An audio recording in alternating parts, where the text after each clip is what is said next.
नमस्कार दोस्तों, डेट है आज की 8 अक्टूबर 2021 और स्वागत है आपका एडिटोरियल डिस्कशन में। आज 3 इश्यूज हम डिस्कस करेंगे। ये नोबेल प्राइज़ वाला जो इशू है ये संडे एडिटोरियल को डिस्कस करेंगे। सबसे पहले हमारा आज का डिस्कशन का इशू है वो है मलेरिया वैक्सीन। दूसरे नंबर पे ग्रास रूट डेमोक्रेसी से संबंधित आर्टिकल हम डिस्कस करेंगे। देखो यहाँ पे एक चीज़ आपको बताना चाहता हूँ, पहले तो हम ये आर्टिकल डिस्कस करेंगे, उसके बाद ग्रास रूट डेमोक्रेसी से संबंधित जो बेसिक्स हैं वो हम डिस्कस करेंगे। इससे आपका टॉपिक खत्म हो जाएगा। तो डिस्कशन थोड़ी सी लेंथी होगी क्योंकि हम बेसिक्स डिस्कस करेंगे। तो अगर किसी को लगता है कि मेरे जो बेसिक्स हैं ग्रास रूट डेमोक्रेसी से संबंधित वो क्लियर है, तो फिर वो उन बेसिक्स को अवॉइड कर सकता है, वो सिर्फ आज का जो ये आर्टिकल है वो डिस्कस कर सकता है। तीसरे नंबर पे इंडियन एग्रीकल्चर में टेक्नोलॉजी के इस्तेमाल से संबंधित आर्टिकल हम डिस्कस करेंगे। कुछ ही पॉइंट्स निकल के आते हैं इस आर्टिकल से, ज़्यादा तो नहीं निकल के आते, जो भी हैं इंपॉर्टेंट हम डिस्कस करेंगे। चलिए डिस्कशन स्टार्ट करते हैं। फर्स्ट इंपॉर्टेंट आर्टिकल WHO के द्वारा फर्स्ट एंटी मलेरिया वैक्सीन को अप्रूवल देने से संबंधित है। आप GS पेपर सेकंड के इस टॉपिक से आर्टिकल को रिलेट कर सकते हो। देखो वैसे तो जब भी कोई साइंटिफिक डिस्कवरी होती है ना, तो ये पूरी मानव सभ्यता के लिए गर्व की बात होती है, खुशी होती है मानव सभ्यता को। हाँ, इतना ज़रूर है कि कुछ डिस्कवरीज, कुछ टेक्नोलॉजीज जब डेवलप होती हैं तो वो मानव सभ्यता को तबाही के रास्ते पर ले जाती हैं। जैसे देखो न्यूक्लियर वेपन्स हैं, लेकिन ये मानव सभ्यता पर ही डिपेंड करता है कि वो टेक्नोलॉजी को कैसे इस्तेमाल करता है। मानव सभ्यता के फ़ायदे के लिए इस्तेमाल करता है या फिर नुकसान के लिए इस्तेमाल करता है। अगर कोई टेक्नोलॉजी ह्यूमन लाइफ्स को और ज़्यादा सेफ बनाती है, ह्यूमन लाइफ्स को प्रोटेक्ट करती है, बहुमूल्य इंसानी जानों को बचाती है, तो उस साइंटिफिक डिस्कवरी का, उस टेक्नोलॉजी का तो और भी ज़्यादा एप्रिसिएशन होना चाहिए। ऐसा ही कुछ हुआ। WHO ने दुनिया की फर्स्ट एंटी मलेरिया वैक्सीन को अब अप्रूवल दे दिया है। WHO ने जिस एंटी मलेरिया वैक्सीन को अप्रूवल दिया है उसका नाम है RTS-S। वैसे तो देखो एंटी मलेरिया की वैक्सीन पर बहुत सालों से काम चल रहा था, लेकिन बात करें इस पर्टिकुलर वैक्सीन की जिसे WHO ने अप्रूवल दिया है, इसको पायलट बेसिस पर बच्चों में और इन्फेंट्स में इस्तेमाल भी किया जा रहा था 2015 से अफ्रीका में। यूरोपियन मेडिसिन एजेंसी ने इसे अप्रूवल दे दिया था 2015 में कि पायलट बेसिस पर यानी एक्सपेरिमेंटल तौर पर आप इसका इस्तेमाल कर सकते हो। तो पिछले 5 साल का डेटा है जो कि यूज़ किया गया इस वैक्सीन को पायलट बेसिस पर, उसके बेस पे अब WHO ने भी इस वैक्सीन को अप्रूवल दे दिया है। और ये मूवमेंट तब आई है जब कुछ एक्सपर्ट्स ये चिंता व्यक्त कर रहे थे कि मलेरिया के जो केस हैं वो बढ़ रहे हैं और मलेरिया के अगेंस्ट जो प्रोग्रेस है मानव सभ्यता की वो कमज़ोर पड़ रही है। तो अच्छे समय पर ये जो वैक्सीन है इसे अब WHO के द्वारा अप्रूवल दिया गया है। ये जो वैक्सीन है ना RTS-S जिसे अप्रूवल मिला है, ये देखो वैसे पिछले 30 साल से बन रही थी। वर्ल्ड का जो मोस्ट डेडली मलेरिया पैरासाइट है ना, P.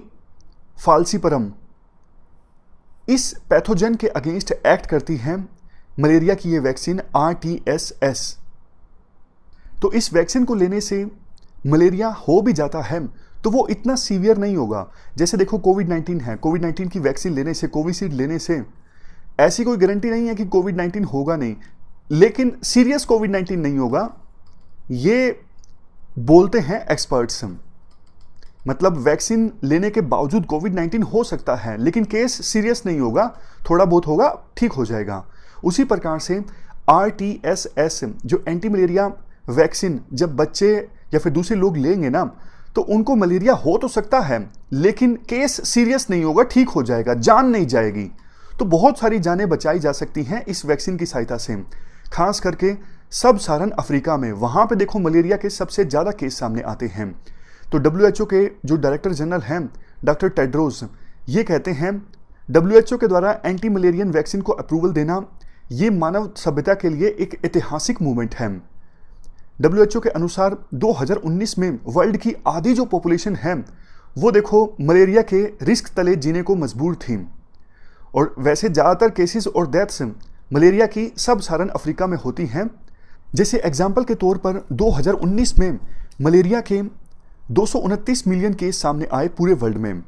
2019 में मलेरिया की वजह से 4,09,000 लोगों की डेथ हो गई और इनमें से देखो 94% केस और डेथ तो अफ्रीकन रीजन में थे। तो अफ्रीकन रीजन में सिचुएशन सबसे ज़्यादा खराब थी। और वल्नरेबल ग्रुप की बात करें तो वो बच्चे जिनकी एज 5 साल से कम है वो सबसे ज़्यादा प्रभावित होते हैं मलेरिया से। 2019 में जिन लोगों की डेथ हुई मलेरिया की वजह से, उनमें देखो 2/3 तो ऐसे बच्चे थे जिनकी एज 5 साल से कम थी। लास्ट में कंक्लूजन में ये कहा जाता है, देखो वैक्सीन तो अब बन गई, लेकिन वैक्सीन तो कोविड-19 की भी बन गई थी, लेकिन कोविड-19 की वैक्सीन बनने के बाद आपने देखा जो अमीर देश हैं, फॉर एग्जांपल यूएसए और दूसरे वेस्टर्न कंट्रीज, उन्होंने वैक्सीन की सप्लाई चेन्स पर कब्जा कर लिया और जो गरीब देश हैं वहाँ पर ज़्यादा वैक्सीन नहीं पहुँच पाई। आज भी आप डेटा उठा के देख लीजिए, कोविड-19 के अगेंस्ट जो वैक्सीनेशन हुआ है गरीब देशों में, अफ्रीका के देशों में बहुत कम हुआ है। तो कहीं ऐसा ना हो जाए, मलेरिया की वैक्सीन तो बन गई, लेकिन मलेरिया की जो वैक्सीन है वो पहुंच ना पाए गरीब देशों में। अगर ऐसा हो गया तो फिर ये मानव सभ्यता के लिए काफ़ी शर्म की बात होगी। कॉस्ट कम होनी चाहिए इस वैक्सीन की और पहुंचनी चाहिए ज़रूरतमंद लोगों तक।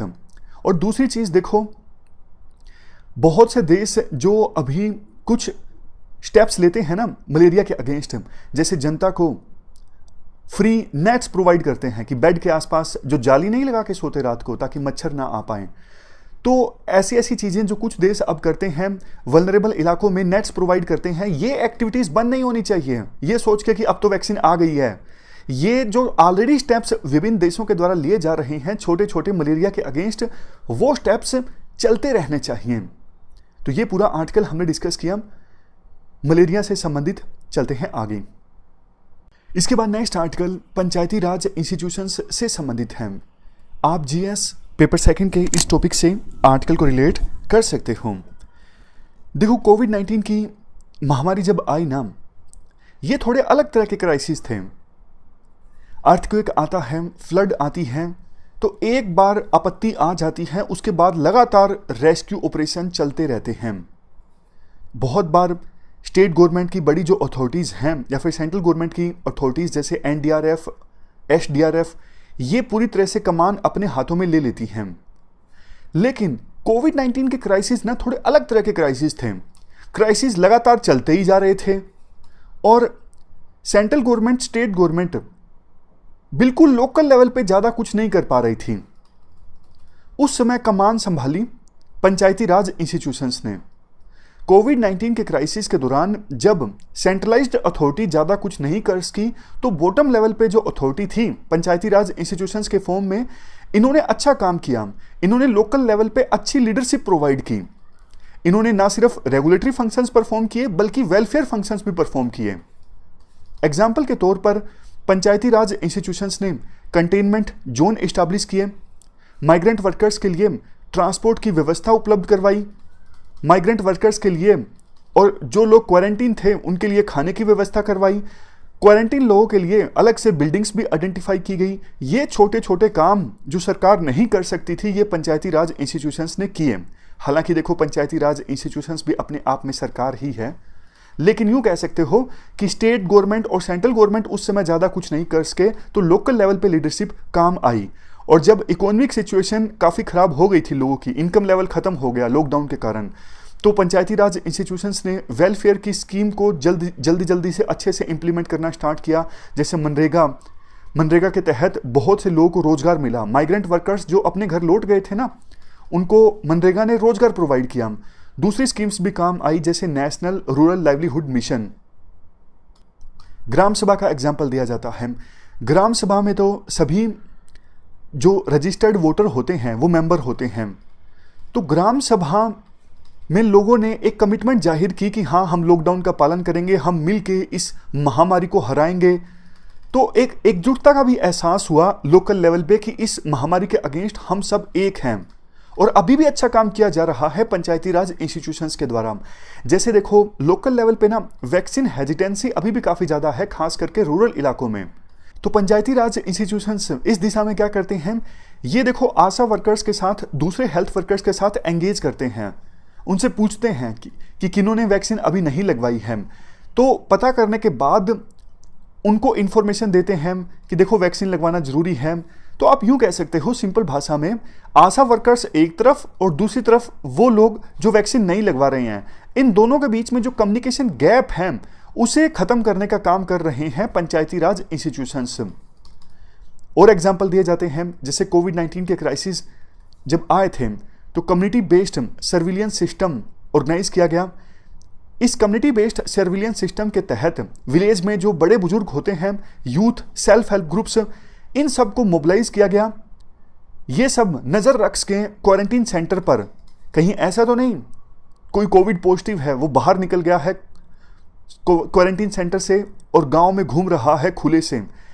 इवन इन सब को मोबिलाइज करके ये भी पता लगवाया गया कि गांव में किसी पर्सन को बुखार है, अगर है तो उसे क्वारंटीन किया जा सके। मतलब सिटीजन्स को अच्छे से मोबिलाइज किया गया पंचायती राज इंस्टीट्यूशंस के द्वारा। इसके बाद आर्टिकल में एक अलग एस्पेक्ट आता है। एस्पेक्ट ये है कि पंचायती राज इंस्टीट्यूशंस की जो कैपेसिटी है वो और ज़्यादा मजबूत करने की आवश्यकता है कि अगर कल को इसी प्रकार की कोई डिजास्टर आती है तो पंचायती राज इंस्टीट्यूशंस और बेहतर ढंग से उस डिजास्टर से निपट सकें। देखो एक स्ट्रेटेजी है, योकोहामा स्ट्रेटेजी। डिजास्टर मैनेजमेंट से संबंधित आपको आंसर लिखना होना तो इस स्ट्रेटेजी के बारे में आप लिख सकते हो, वैल्यू एडिशन होगा, एग्जामिनर को अच्छा लगेगा। ये स्ट्रेटेजी कहती है, देखो डिजास्टर मैनेजमेंट तो ठीक है, मतलब एक बार डिजास्टर हो गया तो उसके बाद रेस्क्यू ऑपरेशन चलाना, डिजास्टर को मैनेज करना, ये सब तो ठीक है, बट इंपॉर्टेंट ये है कि आप पहले से तैयार रहो, यानी डिजास्टर को आने से पहले ही उसे प्रिवेंट किया जा सके। अगर आता है तो उसका इम्पैक्ट कम से कम हो, और आता है तो पहले से सभी स्टेक होल्डर्स तैयार हों डिजास्टर के रिस्पॉन्स के तौर पर, तो फिर जो डिजास्टर से होने वाला जो नुकसान है वो कम से कम किया जा सकता है। सिंपल भाषा में बोलें, डिजास्टर मैनेजमेंट तो एक एस्पेक्ट है, लेकिन उससे भी ज़्यादा इंपॉर्टेंट है डिजास्टर को प्रिवेंट करना, डिजास्टर को होने से रोकना, अगर हो जाता है उसके प्रभाव को कम से कम करना, और डिजास्टर जब आता है तो फिर तैयार रहना कि कैसे हमें निपटना है, इन पर ध्यान देना जरूरी है।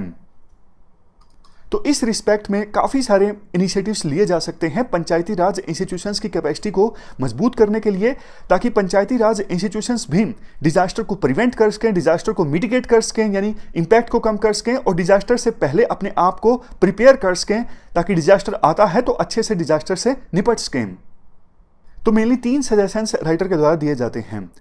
सबसे पहला सजेशन, पंचायती राज एक्ट में डिजास्टर मैनेजमेंट से संबंधित चैप्टर्स भी इंक्लूड होने चाहिए। जो पंचायती राज का एक्ट है ना, उस एक्ट में डिजास्टर मैनेजमेंट से संबंधित जो प्रोविजंस हैं वो होने चाहिए साफ साफ।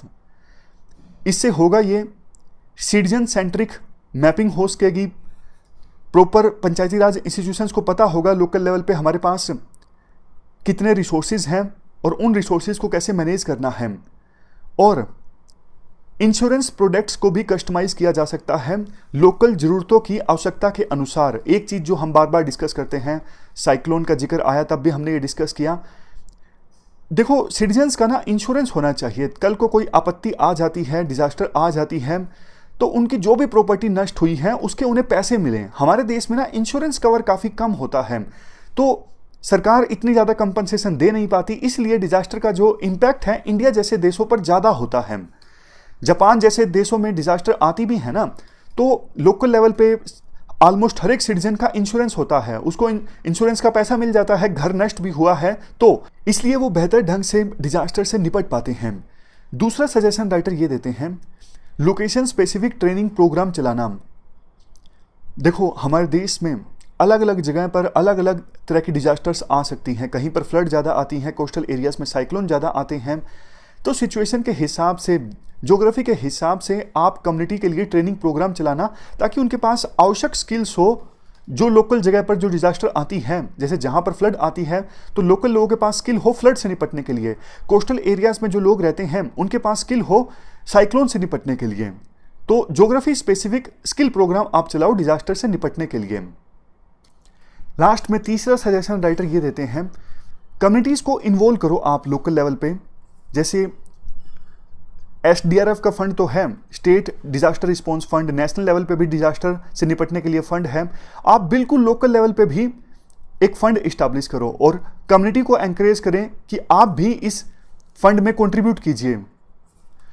लोकल लेवल पे कम्युनिटीज की कुछ ट्रेडिशनल विजडम होती है, जैसे देखो सुनामी लहरों से निपटने के लिए आपको याद होगा अंडमान निकोबार में एक ट्राइब थी जिनको उनके पूर्वजों ने बता के रखा था कि समुद्र में पानी का लेवल अगर पीछे जाए तो आप ऊपर पहाड़ों में चले जाना। उनके पूर्वजों ने उनको ये बात बता रखी थी, तो उनकी ये विजडम काम आई। समुद्र में पानी का लेवल जब पहले कम हो गया, सुनामी में यही होता है ना, पानी का लेवल पहले कम होता है फिर एकदम से बड़ी बड़ी लहरें आती हैं। तो जब पानी पीछे चला गया ना समुद्र में, तो वो ट्राइब ऊपर पहाड़ों में चली गई, उन्हें खतरा का एहसास हो गया था। तो यही एग्जाम्पल है कि लोकल लेवल पे कम्युनिटी की जो ट्रेडिशनल विजडम है ना, उसे भी यूज किया जाए डिजास्टर से निपटने में। तो मतलब सिंपल पॉइंट ये है, कम्युनिटी को इन्वॉल्व करना हर एक एफर्ट में, फाइनेंशियल लेवल पर और कैसे निपटा जाए प्रैक्टिस लेवल पर, पॉलिटिकल लेवल पर। तो ये कुछ सजेशंस हैं राइटर देते हैं पंचायती राज इंस्टीट्यूशंस का रोल डिजास्टर से निपटने में। तो इस प्रकार से आज का आर्टिकल तो देखो हमने डिस्कस कर लिया, लेकिन अब पंचायती राज इंस्टीट्यूशंस से संबंधित कुछ बेसिक्स हम डिस्कस कर लेते हैं। आपकी मर्जी है, आप ये बेसिक्स डिस्कस करना चाहते हो या फिर नहीं करना चाहते हो।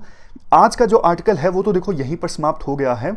अब आगे कुछ बेसिक्स देख लीजिए जो एग्जाम के लिए इंपॉर्टेंट हैं। अगर आप इन बेसिक्स से परिचित हो तो आप अवॉइड कर सकते हो, लेकिन मैं तो यही सजेस्ट करूंगा, अगर आपके पास टाइम है तो आप इन बेसिक्स को देख लीजिए, सुन लीजिए, अभी नहीं तो बाद में सुन लीजिएगा आपकी सुविधा के अनुसार। पहले आप मुझे मतलब बताइए, ग्रास रूट डेमोक्रेसी से आप क्या समझते हो? ग्रास रूट डेमोक्रेसी का देखो सिंपल मतलब ये है, जो lower strata of the society है, मतलब समाज के दबे कुचले लोग, लोएस्ट लेवल पे जो लोग हैं, उनकी इंपावरमेंट। जॉन रस्किन की एक बुक है अनटू दिस लास्ट। इस बुक में जॉन रस्किन ने एक कंसेप्ट दिया है, rising of all. Mahatma Gandhi का जो सर्वोदय का कंसेप्ट है वो यहीं से निकल के आता है, जॉन रस्किन की बुक अनटू दिस लास्ट से। यानी सर्वोदय का मतलब है डेवलपमेंट फॉर ऑल। सर्वोदय का कंसेप्ट डिटेल से डिस्कस किया था, आपको याद होगा जब हमने गांधी को डिस्कस किया था। वैसे देखो ग्रास रूट डेमोक्रेसी के बारे में यह भी कहा जाता है अंत्योदय। अंत्योदय का मतलब है अंत, यानी बिल्कुल लास्ट में जो पर्सन है उसका उदय, उसकी डेवलपमेंट। तो अंत्योदय का मतलब हुआ empowerment of poorest of poor, यानी गरीब से गरीब जो पर्सन है उसकी डेवलपमेंट, उसकी इंपावरमेंट। तो ये मतलब है ग्रास रूट डेमोक्रेसी का। आप अंत्योदय कह लीजिए, सर्वोदय कह लीजिए, या फिर ये कह लीजिए कि लोअर स्ट्रेटा ऑफ सोसाइटी में जो लोग आते हैं उनकी इंपावरमेंट। तो हमने सिंपल मतलब समझा ग्रास रूट डेमोक्रेसी का। डेमोक्रेसी के बारे में जब भी आप बात करो, जब भी डेमोक्रेसी को समझो, तो हर एक एस्पेक्ट में समझो, सोशल एस्पेक्ट में, इकोनॉमिकल एस्पेक्ट में और पॉलिटिकल एस्पेक्ट में भी। ग्रास रूट डेमोक्रेसी के देखो बहुत सारे फायदे भी हैं, बहुत सारे लाभ हैं। कहा यह जाता है डिसेंट्रलाइजेशन के बिना या फिर कम्युनिटी पार्टिसिपेशन के बिना ना तो देखो गुड गवर्नेंस संभव है, ना ही सस्टेनेबल डेवलपमेंट संभव है और ना ही इंक्लूसिव ग्रोथ संभव है।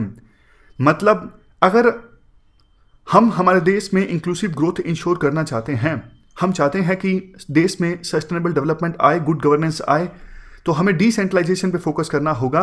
गवर्नेंस में यह भी इंश्योर करना होगा कि कम्युनिटी का भी पार्टिसिपेशन हो। कहने का एसेंस है ग्रास रूट डेमोक्रेसी पे फोकस करना होगा। अगर देखो कम्युनिटी पार्टिसिपेट करती है गवर्नेंस में, तो इसकी एक एजुकेटिव वैल्यू भी है। इससे देश के नागरिक जो हैं वो और ज़्यादा जिम्मेदार बनते हैं, रिस्पॉन्सिबल सिटीजन बनते हैं। और कोई भी देश ग्रेटनेस अचीव नहीं कर सकता जब तक कि उसके नागरिक रिस्पॉन्सिबल ना हो, उसके नागरिक महान ना हो। तो किसी देश के नागरिक कैसे हैं ये तय करता है वो देश महान बनेगा या फिर नहीं। प्लेटो का एक कंसेप्ट था, आपको याद होगा हमने डिस्कस किया था, state is individual writ large. इस कंसेप्ट से प्लेटो का मतलब ये था इंडिविजुअल लेवल पे जस्टिस का जो कंसेप्ट अप्लाई होता है वही कंसेप्ट स्टेट लेवल पे भी अप्लाई होगा। याद होगा प्लेटो ने कहा था इंडिविजुअल अगर स्मॉल लेटर है तो स्टेट एक कैपिटल लेटर है, state is individual writ large. Even देखो J.S. मिल्स के बारे में भी हमने डिस्कस किया था। J.S. मिल्स को 20वीं शताब्दी का ग्रेटेस्ट फिलोसफर भी कहा जाता है। इन्होंने कहा था, अपने लोगों को दबा के कोई भी देश महान नहीं बन सकता। अमर्त्य सेन भी यही कहते हैं। अमर्त्य सेन कहते हैं इंटरडिपेंडेंस है दो चीज़ों के बीच, इंपावरमेंट के बीच और डेवलपमेंट के बीच। अगर आप गरीब लोगों को इंपावर करते हो तो डेवलपमेंट अपने आप आएगा। डेमोक्रेसी एक इंट्रिंसिक वैल्यू है, बहुत सारे फायदे हैं डेमोक्रेसी के। ये बात बोली जाती है अमर्त्य सेन के द्वारा। पंचायती राज हमारे देश में वैसे तो पहले भी था, लेकिन उतना ज़्यादा भाव देती नहीं थी विभिन्न सरकारें पंचायती राज को 73rd अमेंडमेंट से पहले। 73rd अमेंडमेंट के बाद, जब से संविधान में 73rd अमेंडमेंट हुई है, उसके बाद से कोशिश की गई है यूनिफॉर्मिटी लाने की। आगे आएगा किस प्रकार से पंचायती राज हमारे देश में इवोल्व होता है, लेकिन फिलहाल हम पंचायत का सिंपल काम जान लेते हैं। पंचायत का काम क्या होता है? पंचायत का काम देखो ये होता है कि रूरल एरियाज में इकोनॉमिक और सोशल डेवलपमेंट के लिए प्लान प्रिपेयर करना। तो आप कह सकते हो लोकल लेवल पे सेल्फ गवर्नेंस के इंस्टीट्यूशंस हैं पंचायत से। पंचायत के द्वारा रूरल एरियाज की सोशल और इकोनॉमिक डेवलपमेंट के लिए स्कीम्स को भी इम्प्लीमेंट किया जाता है। इसी वजह से कहा जाता है रूरल डेवलपमेंट के लिए, पुअर्टी और डेप्रीविएशन को एड्रेस करने के लिए पंचायत को एम्पावर करना बहुत ज़्यादा जरूरी है। देखो वैसे आज़ादी को 70 वर्ष हो गए हैं, संविधान को बने 70 वर्ष हो गए हैं, लेकिन गांधी का जो विजन था विलेजेस को सेल्फ सफिशिएंट बनाना, वो जो विजन है वो अभी तक पूरा नहीं हो सका है। माइग्रेशन आपको पता है बहुत ज़्यादा देखने को मिलता है गांव से शहरों की तरफ। छोटी छोटी सुविधाओं के लिए भी गांव जो हैं वो पूरी तरह से शहरों के मोहताज हो गए हैं।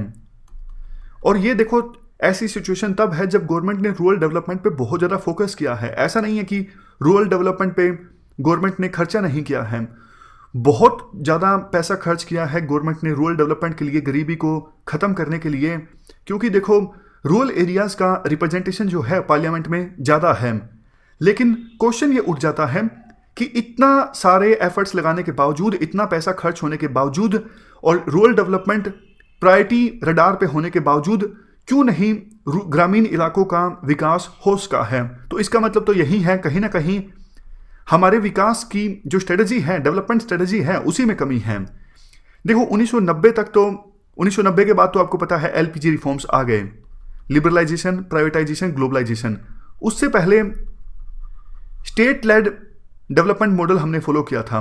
स्टेट डिसाइड करता था कहाँ पे कैसे कौन सी इंडस्ट्री इस्टेब्लिश की जाए। मकसद था बैलेंस डेवलपमेंट को इंश्योर करना। स्टेट ने बहुत सारी पॉलिसीज भी चलाई और लाइसेंस लेने की आवश्यकता होती थी इंडस्ट्रीज इस्टेब्लिश करने के लिए। लेकिन देखो भ्रष्टाचार बहुत ज़्यादा बढ़ गया था। इस वजह से गवर्नमेंट ने पॉलिसीज तो काफ़ी बनाई, लेकिन उन पॉलिसीज का इम्प्लीमेंटेशन ठीक से नहीं हो सका। याद होगा सॉफ्ट स्टेट का कंसेप्ट हमने डिस्कस किया था, और गुरनार मिडल एशियन ड्रामा का कंसेप्ट देते हैं। वो कहते हैं इंडिया और आसपास के जो कंट्रीज हैं वहाँ पे वो स्टेट काफ़ी वीक हैं, मतलब उनके पास कैपेबिलिटी नहीं है अपने कानूनों को इम्प्लीमेंट करने की। जैसे इंडिया में लैंड रिफॉर्म्स लाने की कोशिश की गई, कानून आया लेकिन ठीक से इम्प्लीमेंटेशन नहीं हो सका। गरीबी को मिटाने के लिए और भी काफ़ी सारे कानून आए, लेकिन उनका इम्प्लीमेंटेशन ठीक से नहीं हो सका, क्योंकि स्टेट के पास कैपेबिलिटी नहीं थी उन प्रोग्राम्स को ठीक से इम्प्लीमेंट करने की। भ्रष्टाचार काफ़ी ज़्यादा बढ़ गया था। और 1990-91 के बाद क्या हुआ, एलपीजी मॉडल हमारे द्वारा फॉलो किया गया। मार्केट पे हमने ज़्यादा फोकस किया, लिबरलाइजेशन, प्राइवेटाइजेशन, ग्लोबलाइजेशन। और हमने ये सोचा था कि स्टेट जब देखो बाहर निकल जाएगा, इंडस्ट्रीज को लाइसेंस या फिर हर एक चीज़ के लिए स्टेट की आवश्यकता होती थी, पहले स्टेट की इंटरवेंशन रहती थी, स्टेट की मर्जी चलती थी। तो 1990-91 के रिफॉर्म्स के बाद हमने सब कुछ मार्केट पे छोड़ दिया। हमने सोचा स्टेट तो अपना स्थान छोड़ गया, स्टेट की जगह ली जाएगी पीपीपी के द्वारा, यानी पब्लिक प्राइवेट पार्टनरशिप के द्वारा, और इससे इंक्लूसिव ग्रोथ आएगी। लेकिन देखो ऐसा कुछ नहीं हुआ, ये जो स्ट्रेटजी थी वो भी फेल हो गई। और 1990-91 के बाद क्रोनी कैपिटलिज्म का बोलबाला देखने को मिला। क्रोनी कैपिटलिज्म क्या होता है, जब देखो स्टेट में बड़े पदों पर बैठे जो लोग होते हैं, जो पॉलिसी बनाते हैं, उनके बीच और बिजनेसमैन के बीच एक प्रकार से नेक्सस देखने को मिलता है, अलायंस देखने को मिलता है। दोनों एक दूसरे के फायदे के लिए काम करते हैं। स्टेट काम करता है बिजनेसमैन के फायदे के लिए, और बिजनेसमैन पॉलिटिशियन, सत्ता में बैठे जो लोग हैं, लीडर्स, उनके फायदे के लिए काम करते हैं। रूल ऑफ लॉ को इग्नोर किया जाता है, बड़े बड़े उद्योगपतियों को, बड़े बड़े कैपिटलिस्ट को प्रोजेक्ट्स दे दिए जाते हैं, तो ऐसी सिचुएशन को कहा जाता है क्रोनी कैपिटलिज्म। तो 1990-91 के रिफॉर्म्स के बाद हमारे देश में क्रोनी कैपिटलिज्म का बोलबाला देखने को मिला। पूर्व प्रधानमंत्री डॉक्टर मनमोहन सिंह ने अपनी एक स्पीच में कहा था, नक्सलिज्म जो है वो हमारे देश की बिगेस्ट इंटरनल सिक्योरिटी थ्रेट है। और नक्सलिज्म क्यों इमर्ज होकर आया आपको पता है? क्योंकि लैंड रिफॉर्म्स को हम ठीक से इंप्लीमेंट नहीं कर सके थे। देखो, इन सब चीज़ों के बीच डायरेक्ट लिंकेज है। Failure of land reforms, failure in eradicating mass poverty, rural backwardness, continuation of feudal social relations और कुछ ही कास्ट या फिर कम्युनिटीज़ का डोमिनेशन, ये सब रीजन्स हैं जिसकी वजह से नक्सलिज्म समेत दूसरे कई तरह के अनरेस्ट पैदा हुए। और अगर पंचायतों ने अपना काम ठीक से किया होता, ग्रामीण इलाकों में डेवलपमेंट आई होती, तो शायद नक्सलिज्म ना देखने को मिलता या फिर दूसरे काफ़ी सारे जो अनरेस्ट हुए वो ना देखने को मिलते। सेकुलर हैं मेघनाथ देसाई, इन्होंने कहा, India as the nation of unrealised greatness, यानी इंडिया एक ऐसा देश है जिसने अपनी ग्रेटनेस को कभी रियलाइज किया ही नहीं। और उसी प्रकार से एक और सेकुलर हैं वी.एस. नाइपॉल, इनकी एक बुक है मिलियंस म्यूटिनीज, जिसमें ये भी इसी प्रकार की बात करते हैं। वो कहते हैं इंडिया के पास पोटेंशियल काफ़ी ज़्यादा है, लेकिन इंडिया ने अपने पोटेंशियल को कभी यूटिलाइज नहीं किया। वैसे देखो, एक इंपॉर्टेंट बात ये भी है, हमारे देश में इकोनॉमिक रिफॉर्म्स और पॉलिटिकल रिफॉर्म्स ठीक एक समय पे आए। आपको याद होगा 1990-91 में एलपीजी रिफॉर्म्स आए थे, न्यू इकोनॉमिक पॉलिसी सरकार ने डिक्लेयर की, मार्केट पे ज़्यादा फोकस करने की बात कही, और उसी समय 1992 में 73rd और 74th अमेंडमेंट आए, यानी पंचायती राज इंस्टीट्यूशंस को संविधान में जगह दी गई। लेकिन हुआ क्या, इकोनॉमिक रिफॉर्म्स तो काफ़ी तेज गति से आए, लेकिन उतनी तेजी से पॉलिटिकल रिफॉर्म्स हमारे देश में नहीं आ पाए। यानी कहने को कॉन्स्टिट्यूशनल अमेंडमेंट तो कर दी गई, लेकिन ठीक से ग्राउंड लेवल पे सिचुएशन चेंज नहीं हुई। और जब तक देखो पॉलिटिकल डिसेंट्रलाइजेशन आप अच्छे से नहीं करोगे, पॉलिटिकल लेवल पे आप रिफॉर्म्स ठीक से इंप्लीमेंट नहीं करोगे, तब तक इकोनॉमिक रिफॉर्म्स को भी इफेक्टिव रूप से इंप्लीमेंट नहीं किया जा सकेगा। तो इसी वजह से कहा यह जाता है, ऐसी सिचुएशन क्रिएट हो गई 1990-91 के बाद, इकोनॉमिक रिफॉर्म्स आ गए लेकिन पॉलिटिकल रिफॉर्म्स नहीं आ पाए। तो इस वजह से इंडिया एक डेवलपमेंटल ट्रैप में फंस के रह गया। यानी जिस लेवल पर ग्रामीण इलाकों की डेवलपमेंट होनी चाहिए थी, उस लेवल पे ग्रामीण इलाकों की डेवलपमेंट नहीं हो सकी, और इकोनॉमिक रिफॉर्म्स की गति भी प्रभावित हुई पॉलिटिकल रिफॉर्म्स के ना आने की वजह से। अगर हम कंपेयर करें हमारे जो साथी देश हैं ब्रिक्स में, उन्होंने बहुत ही अच्छा परफॉर्म किया है रूरल एरियाज़ की डेवलपमेंट में भी और अर्बन एरियाज़ की डेवलपमेंट में भी, क्योंकि वहाँ पे गवर्नेंस अच्छी है रूरल एरियाज़ में भी और अर्बन एरियाज़ में। लेकिन गवर्नेंस के मामले में हमारा देश काफ़ी ज़्यादा पिछड़ गया हमारे ब्रिक्स में दूसरे जो मेंबर कंट्रीज़ हैं उनकी अपेक्षा करते हैं। इसकी वजह से देखो हमने बहुत सारी इन्वेस्टमेंट खो भी दी है। अगर हमारे देश में अच्छी गवर्नेंस होती तो हमारे देश में बहुत सी इन्वेस्टमेंट हम हासिल कर सकते थे दूसरे देशों से, लेकिन अच्छी गवर्नेंस ना होने की वजह से हमने बहुत सी इन्वेस्टमेंट खो दी है। हमारे देश में अभी भी red tapism, corruption, lack of judicial reforms, lack of infrastructure, basic services का अभाव, ये सब चीज़ें देखने को मिलती हैं। सेकंड एआरसी की रिकमेंडेशंस में साफ तौर पे बोला गया है, अगर देखो इन सभी समस्याओं को, इन सभी चैलेंजेस को एड्रेस करना है तो लोकल सेल्फ गवर्नमेंट को स्ट्रेंथन करना होगा, यानी पंचायती राज को स्ट्रेंथन करना होगा। गुड गवर्नेंस अगर आप लाना चाहते हो तो आपको सिटीजन सेंट्रिक गवर्नेंस पे काम करना होगा। सिटीजन सेंट्रिक गवर्नेंस आपको लानी होगी हमारे देश में, और इसके लिए देखो हमें ये चाहिए 3 टीयर्स में सबसे ऊपर है यूनियन गवर्नमेंट, नीचे स्टेट गवर्नमेंट और उससे नीचे पंचायती राज। जो सबसे नीचे वाला टीयर है उसको सबसे ज़्यादा मजबूत बनाने की आवश्यकता है। तो पंचायती राज इंस्टीट्यूशंस को हमें फंक्शंस देने की आवश्यकता है, मतलब उन्हें पावर्स देने की आवश्यकता है, उन्हें फंड्स देने की आवश्यकता है, पैसा देने की आवश्यकता है, और तीसरा एफ है, हमें उन्हें फंक्शनरीज देने की आवश्यकता है। मतलब पंचायती राज इंस्टीट्यूशंस में जो लोग काम करते हैं, ग्रास रूट लेवल के जो रिप्रेजेंटेटिव हैं, उनको कैपेबल बनाने की आवश्यकता है ट्रेनिंग देकर। तो 3 एफ देने होंगे पंचायती राज इंस्टीट्यूशंस को। सबसे पहले फंड, दूसरे नंबर पे फंक्शंस, तीसरे नंबर पे फंक्शनरीज। देखो जब 73rd 74th अमेंडमेंट को आए 20 साल पूरे हो गए 2012 के आसपास, तो उस समय मणिशंकर अय्यर की अध्यक्षता में एक कमेटी गठित की गई थी। काम दिया गया था इस कमेटी को यह पता लगाना कि 20 साल हो गए हैं पंचायती राज को आए, पंचायती राज ने किस प्रकार से काम किया है। तो मणिशंकर अय्यर की अध्यक्षता में जो कमेटी गठित की गई थी, इस कमेटी ने कहा देखो, bad panchayati raj is worse than panchayati raj, मतलब खराब पंचायती राज है अभी फिलहाल हमारे देश में, इससे अच्छा तो यह होता कि पंचायती राज आता ही ना, यानी 73rd 74th अमेंडमेंट आती ही ना। सिचुएशन इंप्रूव हुई नहीं है 73rd 74th अमेंडमेंट आने के बाद भी, क्योंकि पंचायती राज इंस्टीट्यूशंस लाने के लिए जो प्रयास किए गए हैं वो आधे अधूरे हैं। मतलब पंचायती राज इंस्टीट्यूशंस आ तो गई हैं लेकिन मजबूत नहीं है, उनके पास पैसा नहीं है, उनके पास पावर नहीं है। इसी वजह से कहा जाता है 73rd 74th अमेंडमेंट का जो ऑब्जेक्टिव था वो ऑब्जेक्टिव सही मायने में पूरा नहीं हुआ है और पंचायती राज इंस्टीट्यूशंस धरातल पर इफेक्टिव रूप से काम नहीं कर पा रही हैं। तो पंचायती राज इंस्टीट्यूशंस के संदर्भ में हमारे एफर्ट्स आधे अधूरे हैं। इवन अभी फिलहाल देखो, मोह भंग हो गया है लोगों का पंचायती राज इंस्टीट्यूशन से।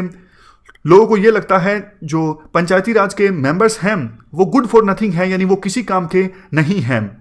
और कुछ एक्सपर्ट्स तो ये भी बोलते हैं सिर्फ करप्शन और ज्यादा डिसेंट्रलाइज हो गया है, डिसेंट्रलाइजेशन ऑफ पावर नहीं हुआ है, करप्शन का डिसेंट्रलाइजेशन हो गया है।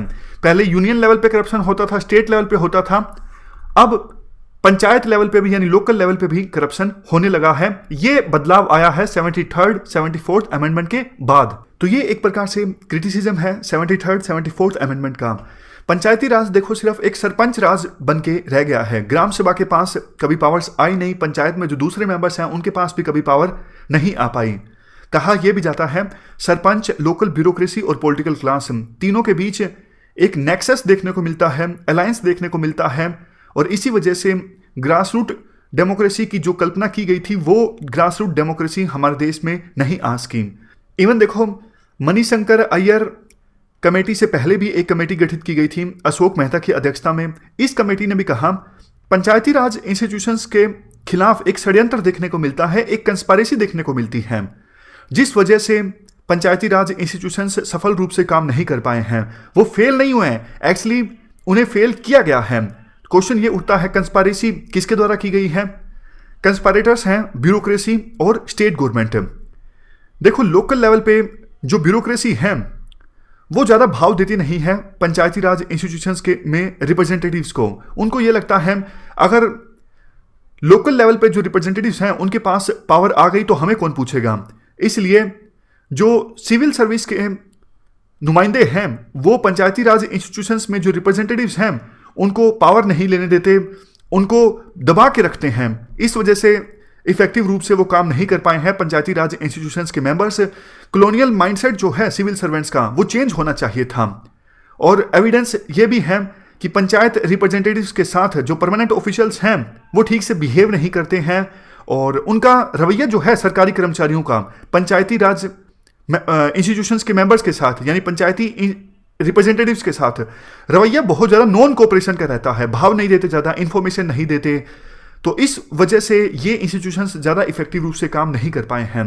केरल देखो एक एग्जांपल है, केरल गवर्नमेंट स्पेशल एक कोड ऑफ कंडक्ट लेके आई थी कि किस प्रकार से सिविल सर्वेंट्स के द्वारा बिहेव किया जाएगा पंचायत रिप्रेजेंटेटिव्स के साथ।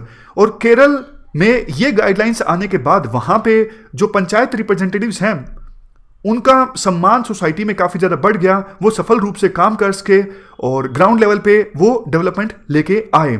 ब्यूरोक्रेसी के बाद हम बात करते हैं स्टेट गवर्नमेंट की, किस प्रकार से स्टेट गवर्नमेंट्स रिस्पॉन्सिबल हैं जिसकी वजह से जो पंचायत हैं वो ठीक से काम नहीं कर पाई हैं। देखो, स्टेट्स ने पावर नहीं दी है पंचायत्स को और कुछ एक्सपर्ट्स तो ये बोलते हैं स्टेट के पास खुद के पास ही पावर नहीं है, वो पंचायत्स को क्या पावर देगी।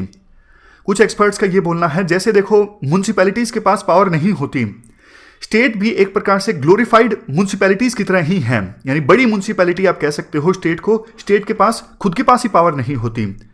नेक्स्ट पॉइंट ये भी है, कुछ एक्सपर्ट्स कहते हैं स्टेट इसलिए भी स्ट्रेंथन नहीं करते पंचायती राज इंस्टीट्यूशंस को क्योंकि उन्हें डर लगता है अगर पंचायती राज इंस्टीट्यूशंस को स्ट्रेंथन किया गया, मजबूत किया गया तो लोकल लेवल पे एक नई लीडरशिप इमर्ज होके आएगी और लोकल लेवल पे नई लीडरशिप इमर्ज होके आ गई तो स्टेट लेवल के जो लीडर्स हैं उन्हें कौन पूछेगा, ये भी एक रीजन है। और इवन स्टेट लेवल पे जो लीडर्स हैं उनको ये भी लगता है अगर लोकल लेवल पे पंचायती राज इंस्टीट्यूशंस मजबूत हुए तो डोमिनेंट कास्ट या फिर ट्रेडिशनल जो एलिट्स हैं उनकी हेगमनी खत्म हो जाएगी, इसलिए भी वो ज़्यादा इंटरेस्ट दिखाते नहीं हैं पंचायती राज इंस्टीट्यूशंस को और ज़्यादा स्ट्रॉन्ग बनाने में। नेक्स्ट वही बात, अगर देखो लोकल गवर्नमेंट सिग्निफिकेंट हो गई तो फिर स्टेट गवर्नमेंट को कोई नहीं पूछेगा, स्टेट गवर्नमेंट इनसिग्निफिकेंट हो जाएगी। इस वजह से स्टेट जो है पंचायती राज इंस्टीट्यूशंस को मजबूत नहीं बनाते हैं। अब बात करते हैं यूनियन गवर्नमेंट की। वैसे तो देखो यूनियन गवर्नमेंट का कोई सीधा सीधा रोल नहीं है पंचायत के संदर्भ में, लेकिन फिर भी डीपीएसपी में आर्टिकल नंबर 40 जो है वो ऑर्गेनाइजेशन ऑफ पंचायत की बात करता है। तो डीपीएसपी के अकॉर्डिंग एक्ट करते हुए यूनियन जो है वो काफ़ी कुछ कर सकता है पंचायत को एम्पावर करने के लिए, लेकिन यूनियन गवर्नमेंट के द्वारा प्रॉपर एक्शन नहीं लिए गए हैं। विभिन्न जो यूनियन गवर्नमेंट्स हैं, सेंट्रल गवर्नमेंट में कई सारी सरकारें आई, उन्होंने बल्कि अपने हाथों में पावर्स और ज़्यादा सेंट्रलाइज किया, मतलब पंचायत को एम्पावर करने के बजाय अपने हाथों में पावर्स को और ज़्यादा सेंट्रलाइज किया विभिन्न यूनियन गवर्नमेंट्स ने।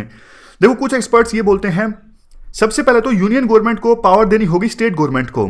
मान लीजिए 3 टायर हैं, यहाँ पे यूनियन, उसके नीचे स्टेट और उसके नीचे पंचायती राज।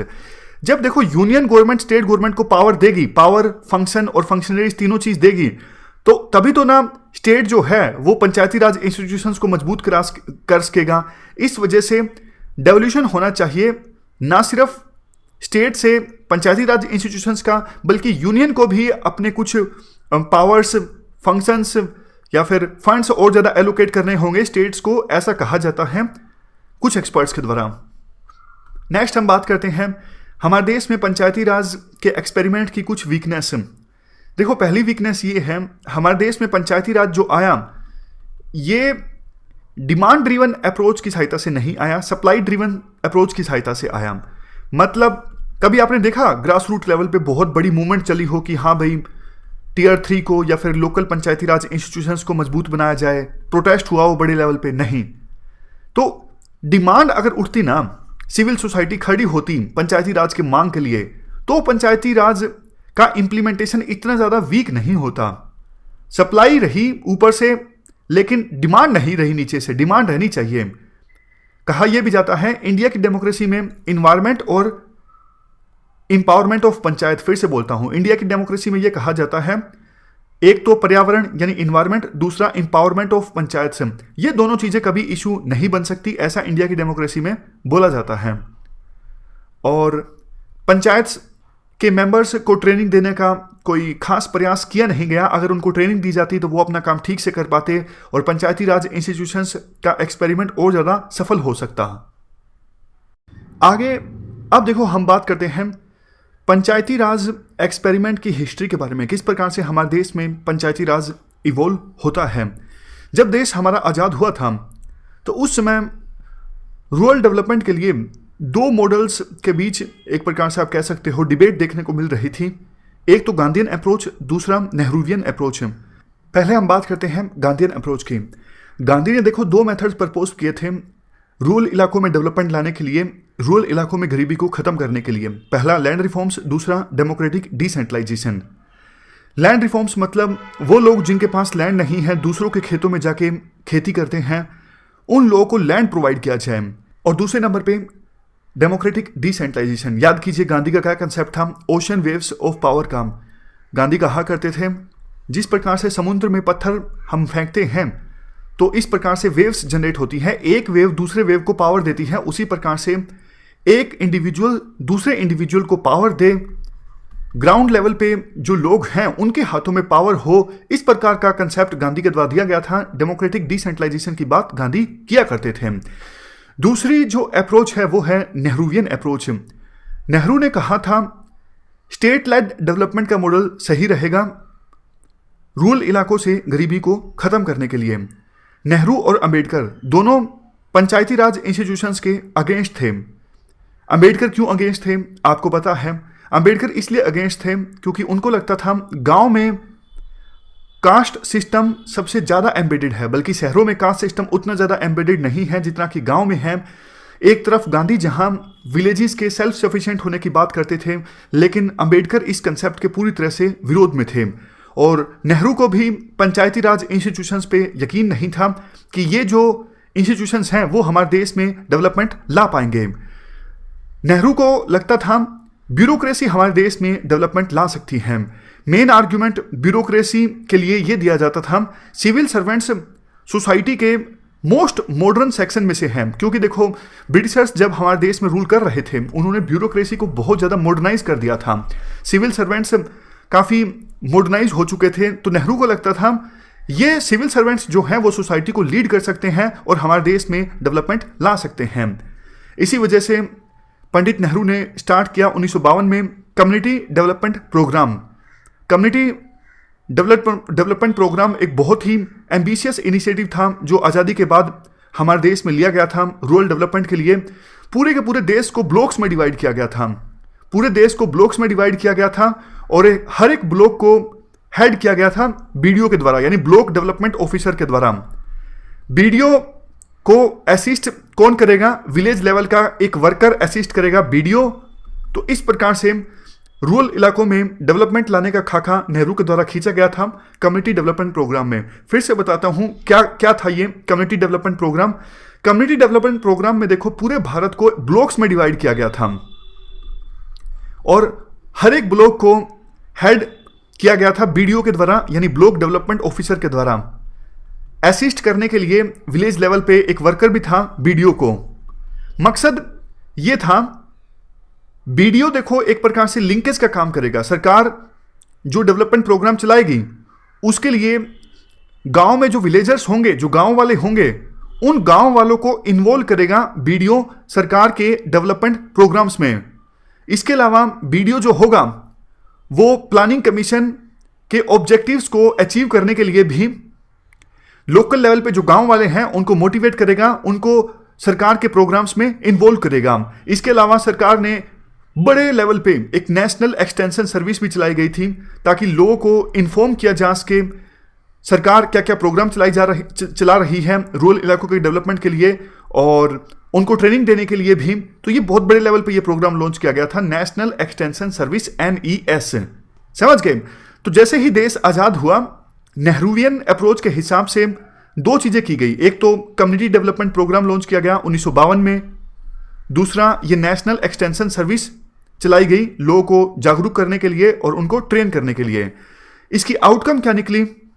आउटकम को एनालाइज करने के लिए 1957 में एक बलवंत राज मेहता कमेटी गठित की गई थी। बलवंत राज मेहता कमेटी गठित की गई थी प्लानिंग कमीशन के द्वारा ताकि यह पता लगाया जा सके कम्युनिटी डेवलपमेंट प्रोग्राम जो चलाया गया था 1952 में उसने किस प्रकार से काम किया है। और यह कमेटी गठित की गई थी 1957 में। इस कमेटी ने साफ शब्दों में बोला कि भैया आपने जो कम्युनिटी डेवलपमेंट प्रोग्राम चलाया था वो अपने ऑब्जेक्टिव्स को अचीव करने में पूरी तरह से विफल साबित हुआ है। आप कम्युनिटी को डेवलप करना चाहते हो, लेकिन जब तक आप कम्युनिटी को इन्वॉल्व नहीं करोगे, जब तक कम्युनिटी पार्टिसिपेट नहीं करेगी, तब तक कम्युनिटी डेवलपमेंट आप नहीं इंश्योर कर सकते। याद होगा आपको कम्युनिटी डेवलपमेंट प्रोग्राम में कार्यभार जो था वो बीडीओ पे सौंपा गया था, ब्लॉक डेवलपमेंट ऑफिसर पे। तो इन्होंने कहा ऑफिशियल्स काम नहीं करेंगे, आपको कम्युनिटी को इन्वॉल्व करना होगा, तभी जाके गवर्नमेंट के जो प्रोग्राम हैं वो सफल होंगे। तो इन्होंने कहा 3 टियर का एक पंचायती राज इंस्टीट्यूशन हमारे देश में आना चाहिए जिसमें इलेक्टेड रिप्रेजेंटेटिव हों। 3 टियर मतलब जैसे गांव में सरपंच, उसके बाद ब्लॉक समिति, उसके बाद जिला परिषद। इस प्रकार से 3 टियर का पंचायती राज इंस्टीट्यूशन हमारे देश में आना चाहिए और वो कम्युनिटी को डेवलप करे, तब जाके कम्युनिटी डेवलपमेंट आएगी। ऐसा सजेस्ट किया गया था बलवंत राज मेहता कमेटी के द्वारा। बलवंत राज मेहता कमेटी ने यह भी कहा था चुने हुए जो रिप्रेजेंटेटिव हैं, जैसे कोई सरपंच बनेगा, कोई पंचायत मेंबर बनेगा, कोई ब्लॉक समिति का मेंबर बनेगा, कोई जिला परिषद का मेंबर बनेगा, ये चुने हुए जो रिप्रेजेंटेटिव हैं कम्युनिकेशन का काम करेंगे गवर्नमेंट के बीच और लोगों के बीच, यानी जनता के बीच और गवर्नमेंट के बीच कम्युनिकेशन चैनल का काम करेंगे ये चुने हुए प्रतिनिधि। क्योंकि ऑफिशियल्स कम्युनिकेशन का काम जो थे वो ठीक से नहीं कर सके और इसीलिए कम्युनिकेशन का काम जो ठीक से है वो चुने हुए प्रतिनिधि कर पाएंगे, ऐसा सजेस्ट किया गया था बलवंत राज मेहता कमेटी के द्वारा। नेक्स्ट देखो, पंचायती राज को आप हमारे देश में 4 फेसेस में डिवाइड कर सकते हो। पहला फेज ऑफ इंथुजियाज्म, दूसरा फेज ऑफ स्टैग्नेशन, तीसरा फेज ऑफ रिवाइवल और चौथा फेज ऑफ डिसइल्यूजनमेंट। पहले फेज की बात करते हैं, फेज ऑफ इंथुजियाज्म। काफ़ी उत्साह था पंचायती राज को लेके। 2 अक्टूबर 1959 को राजस्थान नागौर में पंडित नेहरू ने पंचायती राज को इनाग्रेट किया था और उसके बाद सभी स्टेट गवर्नमेंट्स ने पंचायती राज को इंट्रोड्यूस किया अपने अपने राज्यों में। लेकिन ये उत्साह देखो ज़्यादा समय तक नहीं चल पाया। स्टेट्स ने इंथुजियाज्म खो दिया। एक तरफ यूनियन गवर्नमेंट अपने हाथों में और ज़्यादा पावर्स को सेंट्रलाइज करते जा रही थी, दूसरी तरफ स्टेट गवर्नमेंट भी पंचायती राज को पावर देने के लिए तैयार नहीं थी, उनको एम्पावर करने के लिए तैयार नहीं थी। क्योंकि जैसा हमने शुरुआत में डिस्कस किया, जो स्टेट लेवल के लीडर्स थे वो इनसिक्योर महसूस करते थे। उनको लगता था लोकल लेवल पे एक अच्छी लीडरशिप अगर इमर्ज हो गई तो हमारा क्या होगा, हमें कोई नहीं पूछेगा। उसी प्रकार से ब्यूरोक्रेसी को भी यही लगने लगा था, अगर लोकल लेवल पे लीडरशिप इस प्रकार से डेवलप होगी तो हमारी जो रिस्पेक्ट है सोसाइटी में वो कम हो जाएगी। तो ये सेकंड फेज जो था वो स्टैग्नेशन का रहा। इंदिरा गांधी ने और ज़्यादा सेंट्रलाइज्ड ब्यूरोक्रेसी पे फोकस किया। उस समय एक प्रोग्राम चलाया गया था 1975 में, इंटीग्रेटेड रूरल डेवलपमेंट प्रोग्राम। इस प्रोग्राम में ब्यूरोक्रेसी के रोल पर ज़्यादा फोकस किया गया था बजाय के पंचायती राज रिप्रेजेंटेटिव्स के रोल पर। और 1977 में जब जनता पार्टी सत्ता में आती है तो जनता पार्टी में बहुत सारे ऐसे लीडर्स थे जो अपने आप को गांधीयन सोशलिस्ट कहते थे। तो जैसे ही वो सत्ता में आए उन्होंने कहा कि हम लाएंगे पंचायती राज, मतलब हम पंचायती राज को मजबूत करेंगे। 1977 में एक कमेटी गठित की गई थी, अशोक मेहता कमेटी। इस कमेटी को बोला गया था आप ये बताइए कैसे पंचायती राज इंस्टीट्यूशंस को मजबूत बनाया जा सकता है और पास्ट में जो एफर्ट्स लगाए गए हैं उनमें कमी क्या थी। अशोक मेहता कमेटी ने यह कहा देखो पंचायती राज इंस्टीट्यूशंस के अगेंस्ट एक कंस्पायरेसी हुई है। शुरुआत में हमने डिस्कस भी किया था, कंस्पायरेसी किसने की, स्टेट गवर्नमेंट और ब्यूरोक्रेसी ने। उनकी वजह से पंचायती राज इंस्टीट्यूशंस मजबूत नहीं हो सके। तो इन्होंने जो रिपोर्ट दी थी उस रिपोर्ट को पार्लियामेंट में टेबल भी नहीं किया गया, तो मतलब इस रिपोर्ट को इग्नोर कर दिया गया। उसके बाद देखो तीसरा फेज आता है 1990s में, मतलब 1980 के लास्ट में या फिर 1990 में। ये जो फेज था इसमें रिवाइवल देखने को मिला। राजीव गांधी सरकार 69th अमेंडमेंट बिल लेके आई। मकसद ये था कि पंचायती राज जो इंस्टीट्यूशंस हैं उनको संवैधानिक दर्जा दिलवाया जा सके। क्योंकि जब तक देखो संवैधानिक दर्जा नहीं था, स्टेट्स ज़्यादा अच्छे से पंचायती राज को मजबूत नहीं करते थे। कभी इलेक्शन करवा लिया, कभी नहीं करवाया, उनकी मर्जी चलती थी। लेकिन एक बार संवैधानिक दर्जा मिल जाता तो उनके लिए कंपलसरी हो जाता हर 5 साल में एक बार इलेक्शंस कंडक्ट करवाना। यूनिफॉर्मिटी हो जाती पूरे देश में। संवैधानिक दर्जा मिलने से पहले किसी स्टेट में 2 टियर थे, किसी में 3 टियर थे, कहीं कहीं तो 4 टियर भी थे। तो यूनिफॉर्मिटी लाने के लिए भी आवश्यक था संवैधानिक दर्जा देना पंचायती राज को। तो इसीलिए राजीव गांधी गवर्नमेंट एक बिल लेके आई थी, 69th अमेंडमेंट बिल। ये बिल लाया गया था LM सिंघवी कमेटी की रिकमेंडेशन के बाद। मकसद था पंचायती राज इंस्टीट्यूशंस को संवैधानिक दर्जा देना। लेकिन ये बिल पास नहीं हो सका था, क्योंकि राज्यसभा में पास नहीं हो सका था। लोकसभा में तो मेजोरिटी थी इनकी, राजीव गांधी गवर्नमेंट की, और बहुत प्रचंड बहुमत था, क्योंकि इंदिरा गांधी की डेथ हुई थी आपको याद हो, और उसके बाद तुरंत इलेक्शंस कंडक्ट हुए थे। स्टेट्स को उस समय यह लगा था कि हमें बाईपास किया जा रहा है, हमसे पावर छीनी जा रही है। तो काफ़ी ज़्यादा विरोध भी हुआ था इस बिल का। उसके बाद देखो 1991 में जब नरसिम्हा राव देश के प्रधानमंत्री बने तो 1992 में 73rd 74th अमेंडमेंट आ गई। अभी फिलहाल हमारा टॉपिक चल रहा है 73rd अमेंडमेंट का। 74th जो है वो अर्बन गवर्नेंस से संबंधित है। तो नरसिम्हा राव की सरकार ने ये इंश्योर किया कि संवैधानिक दर्जा मिले पंचायती राज इंस्टीट्यूशंस को, और 73rd अमेंडमेंट एक्ट की सहायता से संवैधानिक दर्जा मिल ही गया आखिरकार पंचायती राज इंस्टीट्यूशंस को। कैसे ये पॉसिबल हो पाया? नरसिम्हा राव की सरकार में जो बिल आया पार्लियामेंट में पास होने के लिए, उस बिल ने प्रोविजंस को 2 कैटेगरीज में डिवाइड कर दिया। देखो, एक कैटेगरी तो उन प्रोविजंस की बनाई गई जिन पर स्टेट्स की कोई आपत्ति नहीं थी। स्टेट्स कहते थे कि आप ये प्रोविजन कर सकते हो, हमें कोई आपत्ति नहीं है। दूसरी कैटेगरी उन प्रोविजंस की बनाई गई जिनको लेके स्टेट्स को आपत्ति थी। तो देखो, वो प्रोविजंस तो बिल में ऐड ही नहीं किए गए जिनको लेके स्टेट्स को आपत्ति थी। तो कुछ एक्सपर्ट्स का कहना है आधा अधूरा प्रयास किया गया था हमारे देश में पंचायती राज लाने के लिए। एक प्रकार से स्केलेटन क्रिएट किया गया था, मतलब एक ढांचा क्रिएट कर दिया उसके अंदर कितना फ्लैश, कितना मास भरना है, ये स्टेट्स पे छोड़ दिया गया था। अब देखो कुछ स्टेट्स ने तो अच्छा काम किया, मतलब उन्होंने पंचायती राज को एम्पावर किया, इफेक्टिव रूप से 73rd अमेंडमेंट को इंप्लीमेंट करने की कोशिश की, जैसे केरल, वेस्ट बंगाल, महाराष्ट्र, सिक्किम। लेकिन बाकी राज्यों में स्केल्टन में मास अच्छा नहीं भरा गया विभिन्न राज्यों के द्वारा, यानी 73rd अमेंडमेंट को अच्छे से इंप्लीमेंट नहीं किया गया। अब लास्ट में हम बात करते हैं चौथे फेज की, 21वीं शताब्दी, phase 4, phase of disillusionment. Disillusionment का मतलब होता है मोह भंग होना, मतलब लोगों का विश्वास ही उठ गया। लोगों को लगने लगा कि पंचायत राज कोई काम का नहीं है, इनको पावर तो देते नहीं है, इसलिए कोई उम्मीद उनसे है नहीं। मणिशंकर अय्यर कमेटी, जैसा हमने शुरुआत में डिस्कस किया, गठित की गई थी। 20 साल जब पूरे हो गए थे 73rd अमेंडमेंट को आए 2012 के आसपास, तो उस समय इस कमेटी ने कहा कि हमारे देश में जो पंचायती राज है वो बैड पंचायती राज है, और बैड पंचायती राज तो एक प्रकार से पंचायती राज होने से भी बुरा है, मतलब इससे अच्छा तो पंचायती राज ना ही होता। क्योंकि बैड पंचायती राज से क्या हो रहा है, एक तो देखो नेक्सस देखने को मिलता है सरपंच का, ब्यूरोक्रेसी का, पॉलिटिकल लीडर्स का, और करप्शन का डिसेंट्रलाइजेशन हो गया है। पंचायत को ना तो फंक्शंस दिए गए हैं, ना ही फंक्शनरीज दिए गए हैं, ना ही फंड्स दिए गए हैं। देखो एक बात समझने की आवश्यकता है, अगर हमारे देश में सोशल और इकोनॉमिकल डेवलपमेंट को लाना है तो पॉलिटिकल डेवलपमेंट को लाना बहुत ज़्यादा जरूरी है, और अगर हमारे देश में पॉलिटिकल डेवलपमेंट को लाना है तो सोशल डेवलपमेंट और इकोनॉमिक डेवलपमेंट को लाना जरूरी है। मतलब आपस में ये सारी चीज़ें इंटरडिपेंडेंट हैं। तो कुछ एक्सपर्ट्स ये भी बोलते हैं एग्रेरियन रिलेशंस को ट्रांसफॉर्म करने की आवश्यकता है, यानी लैंड रिफॉर्म्स की आज के समय में पहले से भी ज़्यादा आवश्यकता है। लोगों की ग्रास रूट लेवल पे कैपेसिटी बिल्ड होनी चाहिए, और इंटाइटल बेस्ड गवर्नेंस की आवश्यकता है। लोगों को बेसिक राइट्स मिलने चाहिए। अगर ये सब चीज़ें होती हैं तो पॉलिटिकल डेवलपमेंट भी अपने आप आएगी, यानी ग्रास रूट लेवल जो डेमोक्रेसी है वो अपने आप इंप्रूव होगी। इसके बाद नेक्स्ट आर्टिकल एग्रीकल्चर में टेक्नोलॉजी के इस्तेमाल से संबंधित है। आप जीएस पेपर 3 के इस टॉपिक से आर्टिकल को रिलेट कर सकते हो। देखो इस साल जून में 2 रिपोर्ट्स आई। एक तो ministry of agriculture and farmer welfare के द्वारा एक कंसल्टेशन पेपर रिलीज किया गया, Indian digital ecosystem of agriculture यानी आइडिया, और दूसरा Indian agriculture ripe for disruption. ये पेपर एक प्राइवेट एजेंसी ने रिलीज किया जिसका नाम है बेन एंड कंपनी।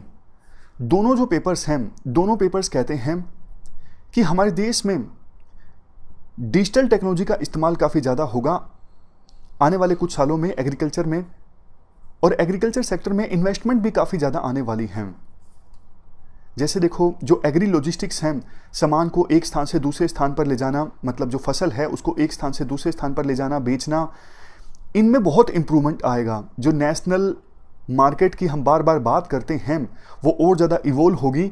इससे किसानों को उनकी फसलों के उचित दाम मिलेंगे, उन्हें मजबूरी में अपनी जो फसल है लोकल लेवल पे नहीं बेचनी पड़ेगी, तो बहुत फ़ायदा होगा, ऐसी बात राइटर बोलते हैं। और किसानों की जो इनकम डबल करने की बात है वो इनकम भी डबल होगी, ऐसा बोला जाता है इन कंसल्टेशन पेपर्स में। ये जो कंसल्टेशन पेपर्स हैं सरकार के द्वारा जो 3 फार्मूलाज लाए गए हैं उनको सपोर्ट करते हैं। एक, हर एक फार्मर के लिए फार्मर आईडी की बात भी की जाती है। जैसे देखो हर एक पर्सन के पास आधार कार्ड है, डिजिटल हेल्थ आईडी जो है वो भी बन रही है जिसकी सहायता से पेशेंट के सारे जो प्रीवियस रिकॉर्ड्स हैं वो एक्सेस कर सकते हैं। तो उसी प्रकार से उसी तर्ज पर हर एक फार्मर की एक फार्मर आईडी भी बनेगी। राइटर कहते हैं देखो ये सारी बातें तो ठीक हैं, बट ये जो पेपर्स है ना ये टेक्नोलॉजी पर फोकस कर रहे हैं, जैसे अलग से फार्मर आईडी बनना, ये सब चीज़ें। आप फार्मर्स पर फोकस कीजिए, टेक्नोलॉजी पर फोकस नहीं कीजिए। ज़्यादातर जो स्मॉल और मार्जिनल फार्मर्स हैं वो देखो टैक्स सेवी नहीं हैं, वो अंडर एजुकेटेड हैं। तो जब तक देखो कैपेसिटी बिल्डिंग नहीं हो जाती फार्मर्स की तब तक फ़ायदा नहीं होगा। जब तक आप फार्मर्स पे फोकस नहीं करोगे, टेक्नोलॉजी पे फोकस करोगे तो कैसे फ़ायदा होगा, क्योंकि ज़्यादातर जो फार्मर्स हैं वो तो टेक्नोलॉजी का इस्तेमाल करते ही नहीं ना। कंक्लूडिंग रिमार्क्स राइटर के द्वारा ये दिए जाते हैं, देखो डाटा रेवोल्यूशन तो आएगी ही। जिस हिसाब से अभी टेक्नोलॉजी का बोलबाला हर एक चीज़ में इंक्रीज हो रहा है तो डेटा रेवोल्यूशन आएगी, इस बात से कोई इनकार नहीं है। बट ये सरकार पर डिपेंड करता है कि सरकार किसानों की वेलफेयर कैसे सुनिश्चित करती है। मिक्स्ड अप्रोच सरकार को अपनाने की आवश्यकता है। जो इंडिविजुअल फार्मर्स हैं उनकी कैपेसिटी बिल्डिंग की जाए, नई जो सिचुएशन है, जैसे क्लाइमेट चेंज हो रहा है, उससे फार्मर सही ढंग से निपट सकें, ये सरकार को प्रयास करने चाहिए। किसानों को सपोर्ट करे, किसानों को सपोर्ट करे सरकार अलग अलग इनिशिएटिव से, जैसे फार्मर प्रोड्यूसर ऑर्गेनाइजेशन है, दूसरी फार्मर एसोसिएशन है, इनके थ्रू। तो ये बातें राइटर के द्वारा बोली जाती हैं। ये थी हमारी आज की डिस्कशन। अब इस डिस्कशन में इतना ही है, 3 इश्यूज आज हमने डिस्कस किए। Thank you very much for discussion.